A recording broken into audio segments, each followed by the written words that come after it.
And here we are, game number 2 between Theo and Elazer, spawning in the top left corner of the map, Nimbus. We find our yellow pros player for easy visualize. It is Theo. And his opponent spawning in the bottom left corner of the map, it is going to be our blue Zerg player from AT Gaming. It is Elazer. So let's see what these two players will be up to on this game. This was the map on which Theo faced off against Revolver and was able to bring that win. But that was a best of one. Now there's quite a bit more pressure on him because he needs to win this game and the next game if he wants to go to the semifinals to face off against Guru. Guru also another Zerg player, and Theo not 100% confident in his Zerg play. But let's see what they are up to. Would not be surprised to see that Nexus first come down from Theo once again. He is very low on minerals, so he must be queuing up quite a few probes. Yeah, he is. So this is going to be a Nexus first play from Theo. Would also be surprised to see anything other than a hatchery first from Elazer. He's sending down that drone towards his natural expansion while his overlords are scouting out the map to see what the location is of Theo. But will we see the spawning pool right now, or will we see a third hatch come down? I do expect a spawning pool, because if you go for 3 hatch before pool, you really want to get your first expansion down here, just to be able to spread your creep out a little bit faster. So the spawning pool now will come down just as the Nexus starts building for Theo. And will we see that Forge play once again, or is he going to go straight into that gateway? We will in fact see that there is that Forge. Still with a little hole between them, I do believe. Now Theo has practiced this build order quite some time and looks exactly the same as it was against Revolver. So let's see how it works out against him this time. In the last game he did go for a very quick robotics facility once he had the minerals and of course the cybernetics core for it. Followed up with a Stargate to go for a very quick Colossus and Void Ray build, and of course harassing with the War Prism quite a bit too. But the building placement from Theo in this series exactly the same as it was against Revolver. So let's see how it works out. With the photon cannon he will start working on the debris because currently he has walled himself in completely.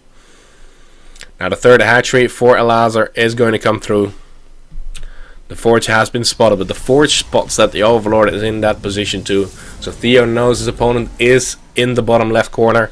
Vertical spawns, which makes the setup pretty much exactly the same as it was against Revolver, where Theo spawned in the top right corner and Revolver in the top left.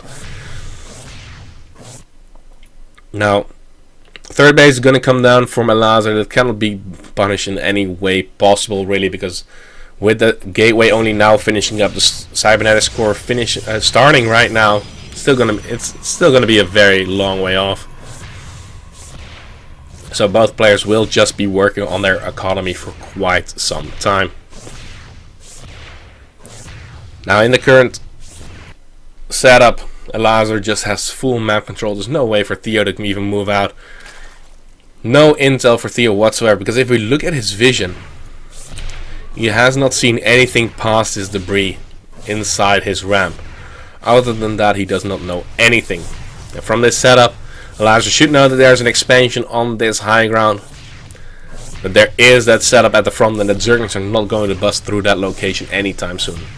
Once again, the +1 attack upgrade does get started. Warp Gate research is going to come through. And the robotics facility has also been started in the back of his base. Now this has not been scouted out by those overlords. I doubt it will be anytime soon. But Elazer should know that he should not be too greedy right now, because he did see that the +1 attack upgrade is already going to be on the way. Let's see. Zealot will finish the work with the photon cannon started. And we'll just look at it and see if the Zealot is doing a good job. He will get assisted by that one Stalker. But a very passive game for now. Drone count for Elazer can grow very quickly on the back of this. He started his gas geysers a little bit after the 6-minute mark, which is a very normal timing for this. Even starting 2 more. But already at 53 drones, adding on 4 more, so near 60 already. Now the debris have been killed off. Zealot and Stalker are now out there, going to push a little bit forward, and once again the War Prism for Theo on the production tab will make it push a little bit more easier. Three more gateways on the way. Also the Stargate will now get added on. This is looking very much like the game against Revolver. So let's see if you can at least force out a few of those units, because you don't want to let a Zerg player just drone up however they want. Now the Python has been spotted.